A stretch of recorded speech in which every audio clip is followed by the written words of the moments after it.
जिले के प्रशासनिक संकुल में मंगलवार को आयोजित जन सुनवाई की व्यवस्थाएं इस बार पूरी तरह से बदली हुई नजर आई।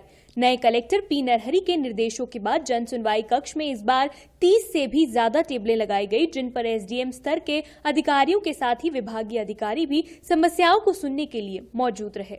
हालांकि इस बार जन सुनवाई में शिकायतकर्ताओं का मजमा लगा रहा और बड़ी संख्या में शिकायतकर्ता जन सुनवाई में आवेदन लगाने पहुंचे।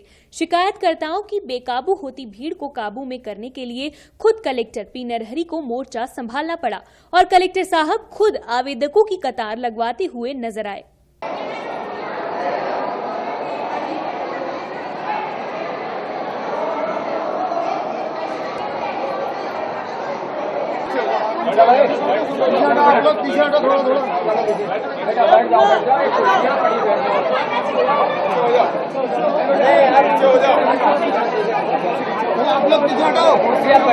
सूदखोरों से परेशान होकर एक दंपत्ति अनोखे अंदाज में अपनी शिकायत लेकर जन सुनवाई में पहुंचे।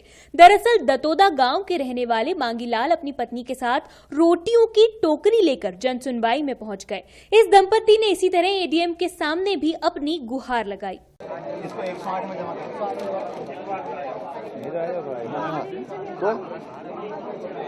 दंपत्ति का कहना था कि बेटी की शादी के लिए उन्होंने करीब 1 लाख रुपए उधार लिए थे, लेकिन अब ब्याज के पैसों के अलावा भी सूदखोर उन पर रुपए देने की मांग कर रहा है। इतना ही नहीं, दंपत्ति का ये भी आरोप है कि सूदखोर से परेशान होकर वे खाना भी नहीं खा पा रहे हैं और इसीलिए वे जन सुनवाई में रोटियां लेकर पहुंचे हैं। 1 जुलाई को मतलब 8 जुलाई को पैसे लिए मैंने और मैं ये अभी जैसे जनवरी के 8 जनवरी को पैसे देने गया था 6 महीने के बाद में, मतलब 6 महीने के पहले 2-4 दिन, तो उसने पैसे लिए नहीं हमसे। 1 लाख लिए थे तो वो 1,18,000 रुपये बनते हैं, 3 रुपये सैकड़े से दिए थे उसने क्या। और मैंने तो उसको पैसे देने गया तो नहीं लिए, फिर 1,20,000 देने गया तो नहीं लिए। फिर हम वो उसके जो 2 आदमी हैं पप्पू और किशोर, उसका बोल दिया, उसने बोले देखो वो बोल देंगे जो मैं करूँगा। जन सुनवाई की व्यवस्थाओं में हुई तब्दीली को लेकर कलेक्टर का कहना था कि आवेदकों को परेशानी ना हो, इसलिए जन सुनवाई में जरूरी बदलाव किए गए हैं। आज जन सुनवाई में लगभग 445 एप्लीकेशंस आए हैं और आज पुराने पिछले हफ्ते जो व्यवस्था की गई थी उसको और थोड़ा उसमें आमूलचूल परिवर्तन करते हुए इसमें सभी अधिकारियों के लिए एक टेबल नंबर की व्यवस्था की गई है, जिसके अंतर्गत आज जन सुनवाई की व्यवस्था की है।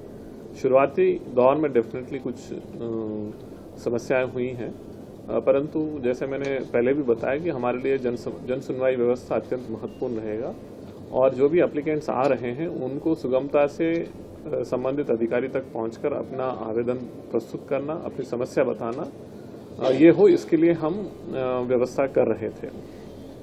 कलेक्ट्रेट इंदौर कलेक्ट्रेट में समस्या ये है कि एक कोई बड़ा हॉल नहीं है और वर्तमान में जो सभा कक्ष है उसी में हम जन सुनवाई कर रहे हैं, तो इसमें डेफिनेटली स्पेस की कमी है, जिसको दृष्टिगत रखते हुए कुछ हद तक आवेदकों को तकलीफ हो रहा है, परंतु आने वाले समय में हम और इसको बेहतर करने का प्रयास करेंगे जिससे लोगों को किसी भी स्तर पे समस्या ना हो।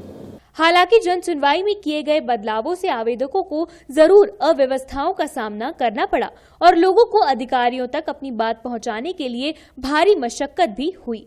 Bureau report, D live news, Indore.